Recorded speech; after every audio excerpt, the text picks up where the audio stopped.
De los acontecimientos.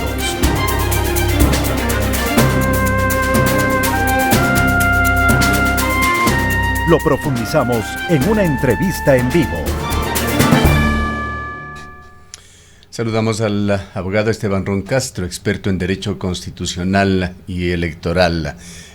Quisiéramos, abogado Castro, conocer su punto de vista sobre la compleja coyuntura que vive el país. Hay intranquilidad, desazón. La situación ha afectado incluso a estamentos de gobierno más allá de la propia Policía Nacional. Quisiéramos conocer su punto de vista y sobre todo qué salidas debería ensayar, intentar el gobierno nacional para superar esta difícil coyuntura. Gustavo, siempre un gusto estar con usted. Gracias por la invitación. Bueno, como usted bien lo señala, Gustavo, el caso de María Belén ha removido estratos gubernamentales, sociales, ese tejido social que nosotros tenemos en el país, y realmente es una confluencia de sentimientos, pero más que nada encontrados, y que lamentablemente no se ve una salida. Además que el gobierno también ha tenido ciertas decisiones que no gozan de la aceptación social y que además han sido calificadas como tardías, que además han sido calificadas como que simbólicas, pero que simbolizan absolutamente nada, y que además de todas las decisiones que está tomando el jefe de Estado van en un sentido estrictamente coyuntural. Eso es el ambiente que nosotros tenemos en este momento. Ahora, el caso de María Belén Bernal ha removido realmente varios estratos, y no me refiero a los estratos socioeconómicos, sino varios estratos institucionales del Estado, estratos en torno a la situación o estratos en torno a la principal organización encargada de la seguridad nacional. Pero nos basamos en la siguiente premisa: si es que esto sucede dentro de la organización que nos tiene que brindar seguridad, ¿qué más puede haber sucedido o qué más sucederá? Entonces, ese ánimo de desconfianza y de absoluta desidia hacia una de las instituciones primordiales del Estado, lamentablemente está pasando una factura. Tanto así, Gustavo, que la Policía Nacional, y si nosotros hacemos un ejercicio de similitudes, está dentro de las 4 instituciones que menor credibilidad tiene en el país. Hace pocas semanas veíamos con cierta alerta que 3 instituciones tenían los menores niveles de aceptación social y además de credibilidad, en este caso la Asamblea Nacional, las organizaciones políticas y además la función judicial. Ahora sumémosle a la Policía Nacional, donde el 84% de los ecuatorianos consultados no tienen una total anuencia hacia su función. Esto es bastante grave. Y por otro lado, lo que ha pasado, eso como institución, pero lo que ha pasado dentro de las, si podemos llamar así, de las actuaciones individuales que se ha tenido dentro de la policía, también deja una desazón. El hecho de la utilización de jerarquías a efectos de silenciar a ciertas personas, o toda la especulación que se da alrededor de esta figura y de este delito, ahora calificado ya como femicidio, también generan una desazón. Y además la falta de respuesta que tuvo en su momento el exministro Carrillo, tornado una figura estrictamente comunicacional, también deja desazones. Entonces, toda esta coyuntura, todos estos desánimos que, como lo decía, lamentablemente afectan a varios estratos del tejido social o a varios segmentos del tejido social, hace que no veamos una salida en el inmediato a efectos de recuperar al menos en algo la tranquilidad, no digo la seguridad, pero la tranquilidad, y de devolver al menos un halo de confianza a la Policía Nacional. Abogado Ron, muy buenos días. Buenos días. Respecto de las decisiones del presidente en este contexto que usted nos expone y la credibilidad de la Policía Nacional, salió Carrillo por disposición del primer mandatario. Hay cambios, habrá cambios también en toda la cúpula de la Policía Nacional, pero además el día de ayer el presidente estuvo recorriendo las instalaciones de la Escuela de Policía, que además tiene una historia. No nos olvidamos de la época del SIC, en la cual también esta escuela escuela de policía se vio involucrada, y ahora una de las decisiones del presidente ha sido cerrar. Hubo ya un cierre simbólico el día de ayer de este castillo de Grayskull, y anunció el primer mandatario que derribará esta edificación. Esto ha generado una gran cantidad de especulaciones de que el presidente lo que quiere es esconder lo que está ocurriendo ahí, tapar los hechos que se han suscitado en este espacio, en esta infraestructura, o solamente es una decisión de carácter simbólico sin mayor impacto, o es un dar la vuelta a la página cerrando lo que ha ocurrido. Gracias por su pregunta, es excelente, porque tenemos que analizar todo lo que se viene alrededor del simbolismo que causa el famoso castillo de Grayskull. A ver, ¿qué es lo que sucede? Sí, en su momento, como usted nuevamente acertada lo señala, ahí funciona el SIC y tenemos que hacer un recuento histórico de lo que fue el SIC, el Servicio de Investigaciones Criminales en el país, ¿no? Y todo lo que estuvo alrededor de esta institución. Pero yo creo que en el país se dio un recambio de la percepción, o sea, se pasó del SIC a una investigación y finalmente ahora es una escuela de policía en la cual se tiene que formar de manera académica y operativa a los futuros policías e inclusive darse las promociones. Este simbolismo de un lugar donde se cometieron, no sé si, bueno, pues son calificados ahora crímenes de Estado, delitos de Estado, cuando funcionó el SIC, pero aparte ahora que efectivamente se ha cometido un femicidio, tiene mucha carga de carácter institucional, pero esta carga lamentablemente no es una solución. El derrocamiento del edificio en la Policía Nacional, lo único que va a hacer es ni siquiera una reparación simbólica, en este caso a quienes están pidiendo dicha reparación, sino lo que hace es como que ser la piedra del recambio dentro de la institución policial. Pero esto tiene que ser acompañado por una política pública y esto tiene que ser acompañado además por un sistema transicional de evaluación a las autoridades policiales. De nada me sirve colocar una piedra o cambiar una edificación si es que el problema está dentro de el ámbito orgánico, ¿sí? Entonces, lamentablemente, en ese sentido, creo que el derrocamiento o este acto simbólico me parece en primer lugar atemporal, ya que han pasado más de 2 semanas desde lo acontecido con María Belén, pero además un acto lleno de absolutamente simbolismo, y ese simbolismo a la vez que no representa absolutamente nada. La gestión gubernamental y la gestión, en este caso de seguridad, son dos cosas que se tienen que atender casi de manera inmediata a efectos de hacer un recambio dentro de la institucionalidad nacional y que el país empiece a recobrar cierta confianza en la seguridad interna. Pero un acto como el que usted lo describe lamentablemente no causa este efecto. Ahora, pero también debemos entender un tema, que dentro de la situación que nosotros tenemos, lo que se busca socialmente es un culpable de manera inmediata. Y han pasado ya varios días. Ya todos los indicios hacen que se tenga que señalar que es el señor Cáceres quien realizó el acto, y además que hubo ciertos, no quiero decir encubrimientos, pero ciertos actos alrededor del mismo que realizaron otros miembros de la Policía Nacional. Lamentablemente no se ha logrado esto todavía, y lo que se tiene que buscar en este momento es una reparación. Al señalar usted, abogado Castro, que las medidas que está tomando el gobierno son coyunturales, ¿significa que la actitud es la de apagar incendios? Es decir, que hace falta claridad sobre cómo manejar complejas situaciones y que se carece de una hoja de ruta para lograr objetivos definidos. En este caso, Gustavo, ¿qué es lo que sucede? Es que las medidas que se están tratando de tomar sí son coyunturales, pero son coyunturales en dos aspectos. En primer lugar, es de generación de una supuesta estabilidad a efectos de que la ciudadanía recobre confianza en la institucionalidad, ¿sí? Y por otro lado, ciertas actitudes como para solventar el tema familiar de María Belén. Pero ¿qué sucede cuando las medidas son estrictamente coyunturales? No es solo tapar huecos, sino que inclusive se tornan discursivas, porque el castillo ese o esa edificación podría seguir ahí sin ningún problema, ¿sí? Yo no veo esto como una reparación simbólica para nadie. Lamentablemente se está confundiendo simbolismos con política pública, como le decía, y cuando una política pública o el simbolismo es estrictamente coyuntural, no sirve de absolutamente nada. ¿Qué es lo que qué es lo que la sociedad busca en este momento en el caso de la Policía Nacional? Que tenemos que tenerlo muy en claro, es una secuencia de actos. En primer lugar, es claridad respecto de los hechos.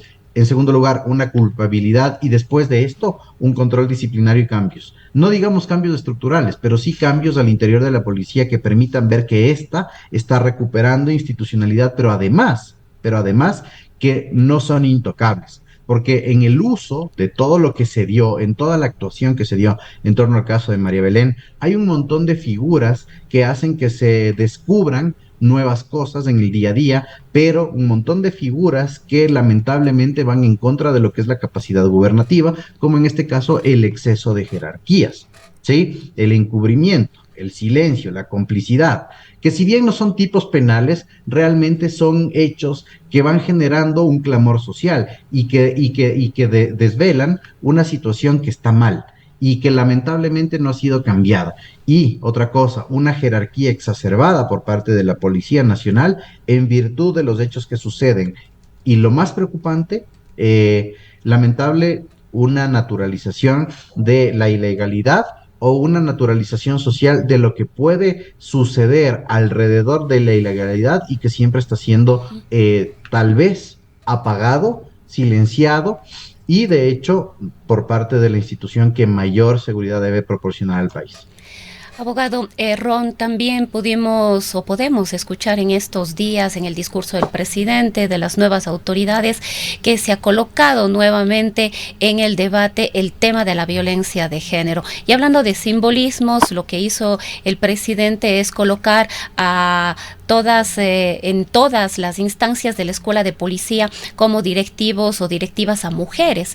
Y pudimos verle, no obstante, al capitán Zapata el día de ayer acompañado de 10 hombres hablando de violencia de género y también a las autoridades del Estado desde el Ministerio de Gobierno con los funcionarios de la Policía Nacional hablando de violencia de género. Una Secretaría de Derechos Humanos prácticamente ausente.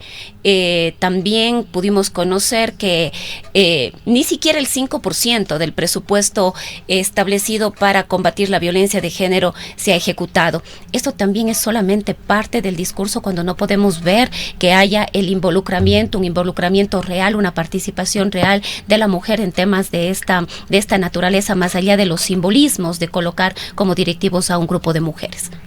Coyunturalismo absoluto, ¿no? Lo que usted señala dentro de la Policía Nacional y con el nombramiento de la policía Iraní Ramírez como directora de la Escuela Superior de Policía, lo que hace es como tratar de bajar los ánimos a efectos de la consideración, en este caso, de la mujer dentro de las jerarquías policiales, ¿sí? Como yo le decía previamente a Gustavo, hay un sinnúmero de tal vez de antivalores que se generaron alrededor del caso. El primero de ellos es la jerarquía exacerbada o la jerarquía absoluta. ¿Qué es lo que se está tratando de hacer? Romper con esa jerarquía con el nombramiento de Iraní Ramírez, ¿sí?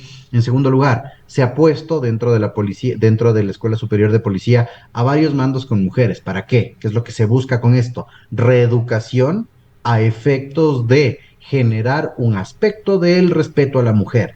Y finalmente lo que vimos el día de ayer con el nombramiento de Juan Zapata, en este caso no creo que todavía un tema mucho que tenga que ver con la figura del simbolismo en cuanto a la jerarquía y la utilización de figuras femeninas. Lo que vimos el día de ayer respecto a Juan Zapata es solo un acto del momento, es solo una respuesta, es una posesión que todavía, mil disculpas, que todavía no podemos ver un resultado.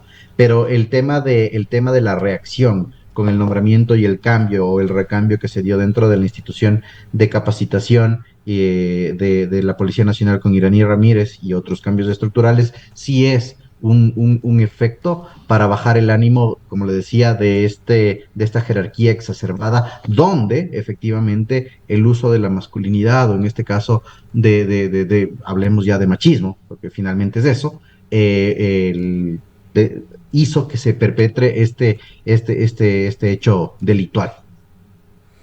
Otro de los hechos que han surgido en esta semana y que dejan también con dudas sobre la efectividad del gobierno, un gobierno que se supone de empresarios, y empresarios usualmente se asocia con efectividad en el manejo, por lo menos en la parte económica, es este tema de los presupuestos.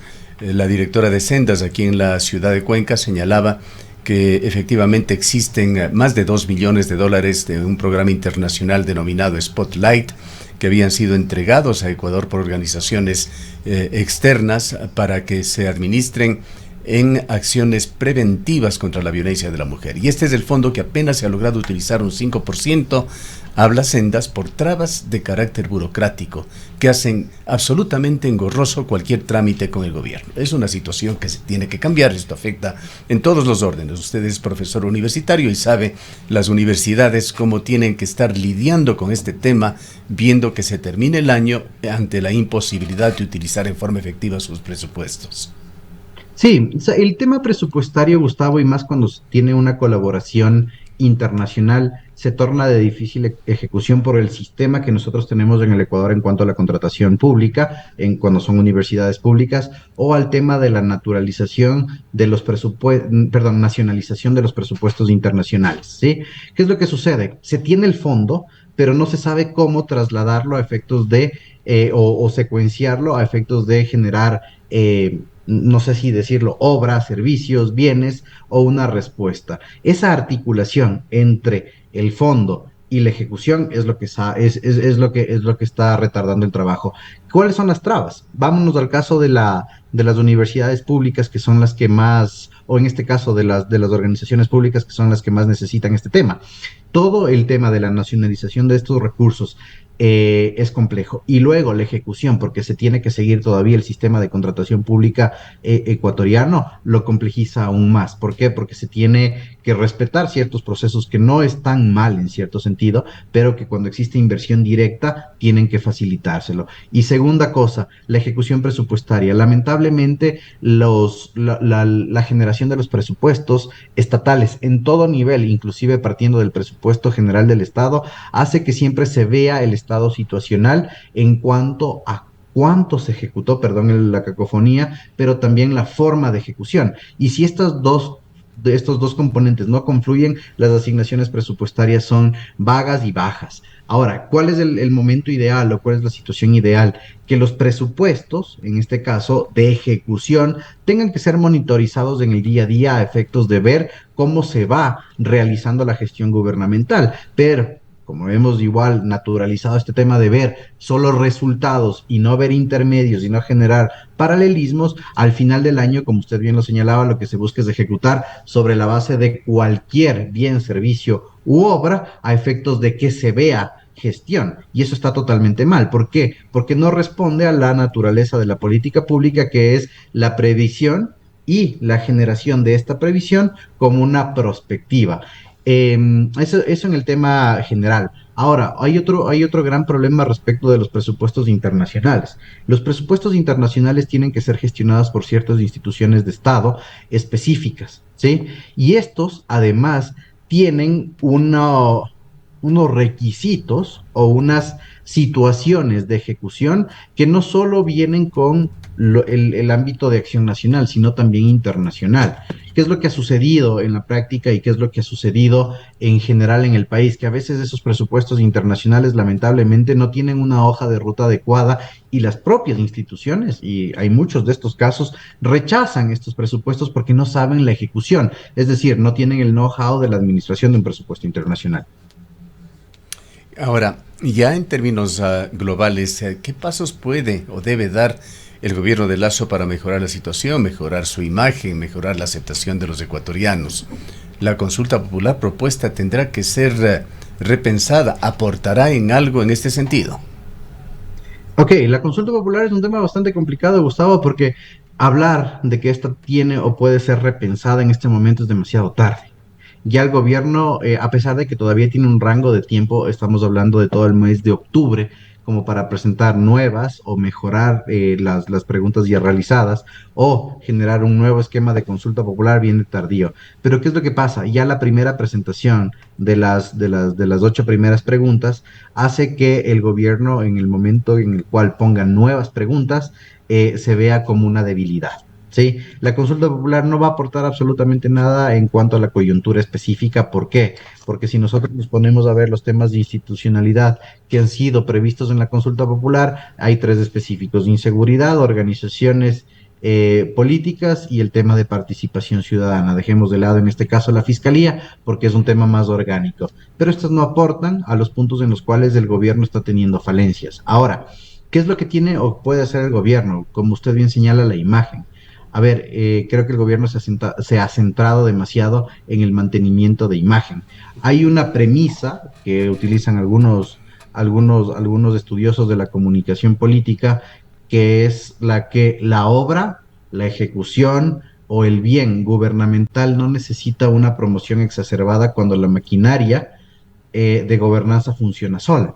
Entonces, en este momento, el gobierno debería descentrarse, es decir, sacar del centro este ánimo exacerbado del mantenimiento de imagen, ¿sí? Y centrar en el tema de la promoción de lo que realmente se está ejecutando. ¿Por qué? Porque si es lamentablemente no se ve ejecución, es como que un gobierno se vuelve inactivo y lamentablemente no está realizando absolutamente nada.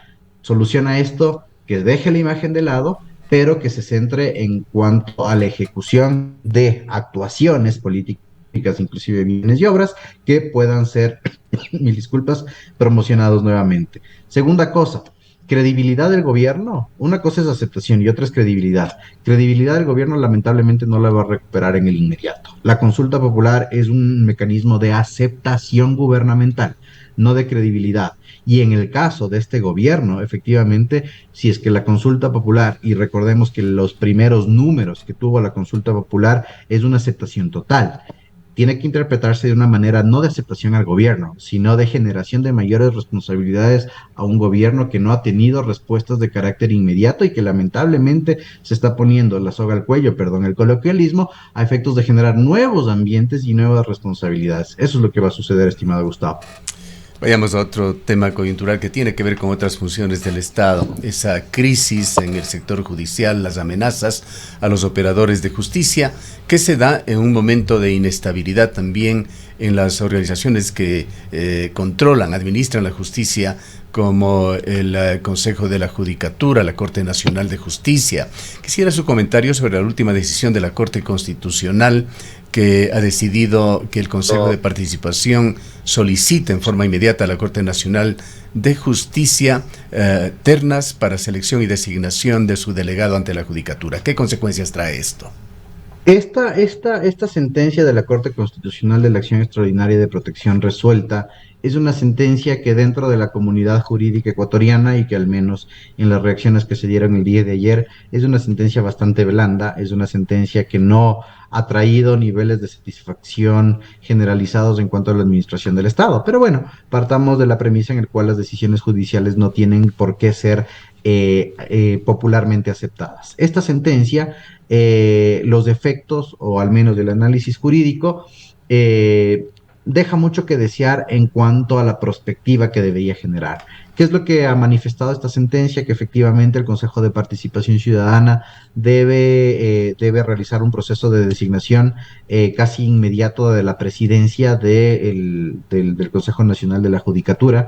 Está devolviendo esta atribución también de la propuesta de la terna a la Corte Nacional de Justicia. ¿Qué es esa primera parte de la decisión? ¿Qué es lo que busca? Que se respete el camino institucional y además normativo del Estado a efectos de la naturaleza de estos delegados, porque se está generando una bola de nieve en cuanto a la proveniencia de estos delegados y en cuanto a lo que estos delegados puedan llegar a ser dentro de del Consejo de la Judicatura, sin poner un límite. Segunda cosa, hablemos un poco de límites. Se está poniendo un límite a la autonomía del Consejo Nacional de la Judicatura, ya que este no puede hacer lo que quiere en términos de su organización. Y la parte final es que esta decisión en cuanto a la cantidad económica que se está sancionando también deja bastante que desear, porque en el ámbito constitucional la reparación económica no va por ahí, sino lo que se busca es volver el orden institucional, ¿no? Las consecuencias de esto va a ser que en los próximos días tengamos una terna. Esperemos que, y esto es lo más importante, la Corte Nacional de Justicia sea sesuda en cuanto al planteamiento de la misma, o que ratifique la que ya fue enviada, pero hay una gran responsabilidad en este caso del presidente Saquicela. Es decir, que las personas que sean puestas en la terna, Gustavo, respondan a la credibilidad y a las necesidades de este Consejo Nacional de la Judicatura, que necesita cambios casi inmediatos. Y otra cosa, que las carreras, porque en este caso sí tenemos que hablar de una carrera, la carrera de los miembros de la terna no tenga, en primer lugar, deuda política, es decir, y perdón el coloquialismo, rabo de paja, y en segundo lugar, que tenga una formación adecuada y que tenga conocimiento de las fallas estructurales administrativas del Consejo Nacional de la Judicatura, donde se tiene que poner los puntos sobre las IES. Y finalmente, y esto es la parte final ya de la sentencia, el llamado en cuanto a todos los procesos que están todavía pendientes por parte del Consejo Nacional de la Judicatura, ¿sí? Renovaciones de jurisdicciones, de jueces, renovaciones de notarios, etcétera. Por ahí va el tema, estimado Gustavo. Y está también pendiente esa solicitud de Iván Saquicela de declarar en estado de emergencia la función judicial. ¿Cómo debería ser evacuado esto? En los estados de emergencia, si nosotros tenemos una referencia, fueron utilizados al menos en la función judicial en el gobierno de Rafael Correa. ¿Qué es lo que buscan los estados de emergencia en cuanto al régimen legal? ¿O qué es, o cuál es la disposición que se busca dentro del estado de emergencia? Intervenciones de carácter económica, ¿sí? Cuando existe o existieron las emergencias en el gobierno de Rafael Correa, eran intervenciones estrictamente de carácter económico a fin de tener obra pública o hacer cambios en cuanto a no solo la obra pública, sino también a los sistemas de administración, ¿sí? Ahora, el pedido actual tiene un claro matiz de preocupación por la seguridad, fundamentalmente. Así es, pero ¿qué es lo que pasa? Una declaración de emergencia en este caso parece que no es bien atendida en cuanto a la petición, porque las declaraciones de emergencia de las funciones tienen como finalidad la intervención inmediata en cuanto a recursos, ¿sí? Recordemos, en su momento se declaró en emergencia la función judicial, a ciertas provincias en el ámbito electoral, a la salud, pero esas eran intervenciones económicas en primer lugar, y otra cosa, decisiones inmediatas de carácter, perdón, la voy a calificar como autoritarios, a efectos de hacer cambios estructurados. En este caso, declarar en emergencia la función judicial, ¿sí?, como tal, requerirá de transiciones, en primer lugar, de ver cuáles son los nichos donde se tienen que hacer los cambios, y finalmente una inversión. Entonces, yo creo que el tema no va en cuanto a la declaración de emergencia de intervención económica, sino va en cuanto a los procesos que han sido dejados de lado, en cuanto a decisiones que tuvo que haber tenido el Consejo Nacional de la Judicatura, y presionar estas decisiones, para lo cual no necesitamos un estado de emergencia, estimado Gustavo. Sí. Le agradecemos mucho por habernos atendido en esta mañana, abogado. Con todo gusto, siempre. Un abrazo. El abogado Esteban Roncastro es experto en Derecho Constitucional, profesor de la Universidad Internacional del Ecuador. Son las 7:50.